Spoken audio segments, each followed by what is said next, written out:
Jeez. Okay, hey, you know what? Lordy. I'm going to take this opportunity because this is my shit right here. I'm going to talk I about my was beer. I was very close to picking this one, but I just had to Dude. go with my backlit Well, mossy you put your trees. fork in our hand when This thing right here, when Eric claimed his, I said, go fuck yourself, dude. I got something better. I got something better. Sarah, I spent 3 days looking at your site. I was like just going back and forth. I saw some just absolutely killer stuff, but this is the one that resonated with me. And beyond like the visual of the awesomeness here, I really love the story that you had with this one. As far as like you and Ron being there and kind of your journey of finding this and you capturing the shot. So you're going to go ahead and take it away for us. Come on. Alex Noriega as well, right? Yeah, we were with Alex and Taylor. This was so much work to find these plants. So Guy Tal is the person who I first saw this plant.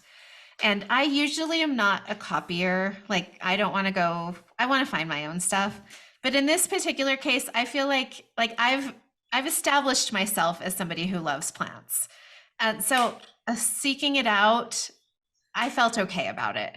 I didn't feel comfortable at all asking him for any information. So just that little bit of information in his captions was enough to start doing my own research. So looking in field guides, looking on iNaturalist, trying to figure out where these things grow in Death Valley. And I had a few leads. The first ones didn't work out. So we identified a canyon. And this is the Well, I wasn't going to say the name, but yes. Edit that out. I'll blank it out. Okay. I'll bleep it out. 'Cause, yeah, I feel like Sorry. I did a ton of work on this one. Yeah. Because I feel like Guy Tall has said what it is in his caption, so it's not like a secret, like what It's the not a plant is secret. called. Right. No, it's not a secret at all. That's so crazy.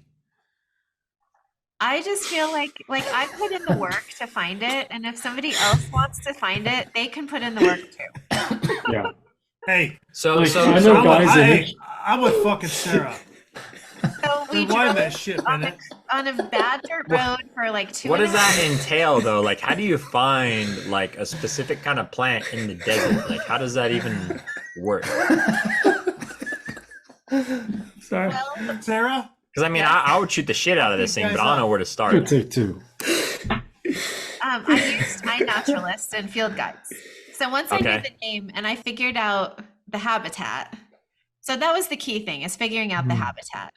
Once I figured out the habitat, then I identified a few places, and the place we eventually found it, I thought it was a possibility, but we were hiking for the canyon. So we've done I think Ron's done 76 canyons, hiked 76 canyons, and I've done like 72 in Death Valley. And this one particular one, we just really wanted to see for the canyon. But I thought there was still a chance for the, which was stupid. Why didn't I bring You my said it. macro lens, which is a different part of the story. So we go down one canyon, go down another canyon, and Ron's like, I think that's it.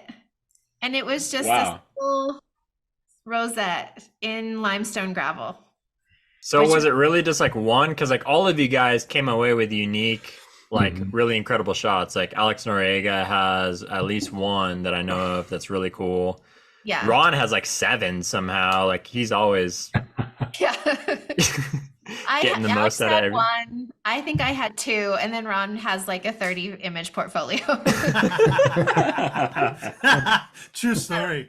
But the plant is probably like this big, like 2 sets of rosettes. Are you Okay. serious? Wow.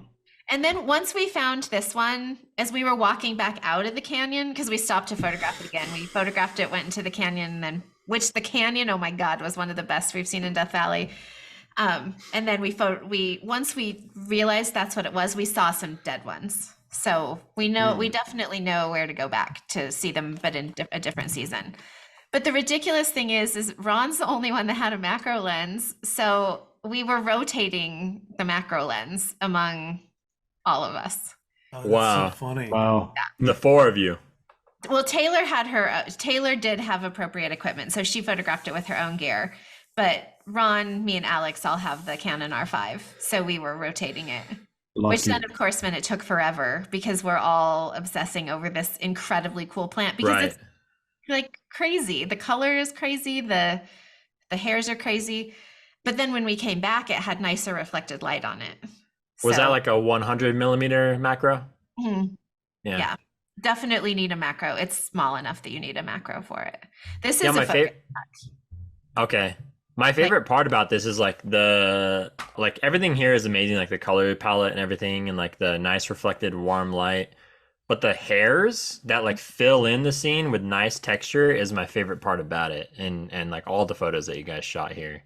Like I didn't realize it would be so small, which is why I didn't have my macro lens with me. I thought it was going to be like a 24 to 105, or that I could use 100 to 500. That's what she said. Not an episode goes by. There's like no comment. You bastard. I walk into that joke so Totally did. so I'm used to it. Yeah, so it was just, it's one of those, I think I feel so much more excited about it because I put in so much work to find the subject. And then once we found it, it was so cool. And then we continued looking for them, and we've actually found another place that doesn't require like a 12-mile hike. So that's a bonus. So you photographed several different ones. This one is the only one I've processed. Oh, okay. But I have other ones from the other place we found. Yeah, it's super sweet. And when I read the story, I was like, I'm not even talking about this. I'm letting Sarah do it because I thought it was pretty cool. So was this a in-camera focus stack? Yeah.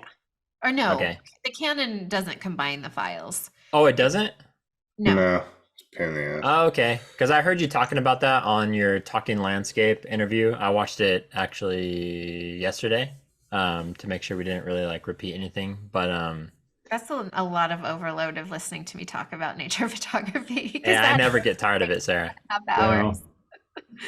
Okay, so that's interesting. So did you have, like, how many frames did it take to focus stack this, do you think? I think like this just off the top of your head. Oh, so. Wow. And I should have done more, 15. And are you just like slowly like twisting it and shooting, or are you like actually eyeing where you're focusing on? And I can't remember if I had the R or the R5, because the R does not have the autofocus bracketing feature. The R5 does. And I can't remember which one, but yeah, with a macro subject, I'm looking at like moving on the individual, like there are those little lobes. I would move from lobe to lobe to lobe would probably be how I would focus. But the R5 doesn't automatically blend them into a single file? No. So it'll bracket it for you, but you still gotta blend them together in Photoshop or Helicon. Yeah, which is good because like I'm glad that I have the files, because I like if grasses are moving or something, I don't want it to blend the file for me. Because this is like perfect. Like I can't see anything, any kind of imperfection. I can see something that's always bothered me that my eye goes straight to it and I need to fix it. But I think the back corners are a little softer. Like I probably should have done more narrow increments and more files. I think I see the thing that you're saying, but only because you mentioned it. Otherwise, like I thought it was perfect. I'm not going to point it out because I don't want to detract from the photo. But to me, this thing I've tried darkening and it ruins the hairs. So yeah.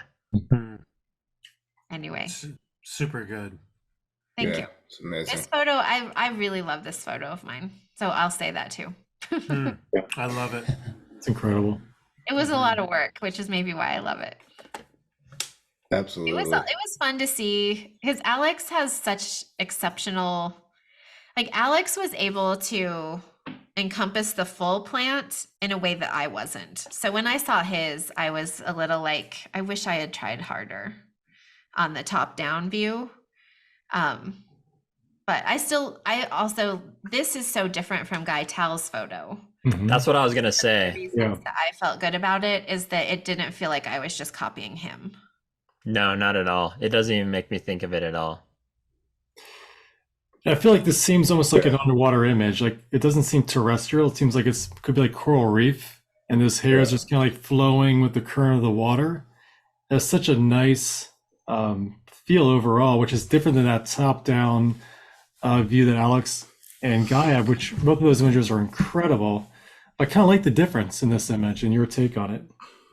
Very nice. No, that's a great point. That's a great point, Mike. Okay, And I do, Mm. and I love the, I love the, as I think Eric said before, the color palette is fantastic. It's so subtle, but so perfectly blended and balanced. This is another photo you just stare at for hours.